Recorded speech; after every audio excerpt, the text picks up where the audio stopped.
পোলাওয়ের রেসিপি চটজলদি শেয়ার করি চলো।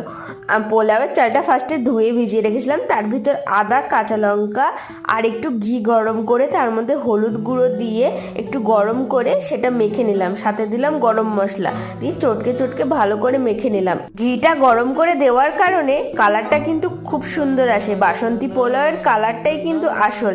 তো তারপরে কড়াইতে ঘি গরম করে তেজপাতা আর গোটা গরম মশলা দিয়ে কাজু আর কিশমিশগুলো ভালো করে ভেজে নিলাম। তারপরে কড়াইয়ের ভিতর গোবিন্দভোগ চালটাও দিয়ে দিলাম, দিয়ে ভালো করে ভেজে নিলাম। যেহেতু আমি 1 কাপ চাল নিয়েছিলাম সেই জন্য 2 কাপ জল দিলাম আর 1 চামচ লবণ দিলাম, আর চিনিটা তোমরা পরিমাণ মতো দিতে পারো তোমাদের মিষ্টি অনুযায়ী। তারপরে ঢাকা দিয়ে রাখলে জলটা শুকিয়ে যাবে। এই যে দেখো জলটা পুরো টেনে নিয়েছে। তো এই অবস্থায় কড়াইতে আমি রেখে দেবো হালকা আছে, তারপরে ঝরঝরে পোলাও রেডি হয়ে যাবে। সাথে একটু চিকেন করে নিলে দুপুরে পোলাও মাংস দিয়ে জমে যাবে।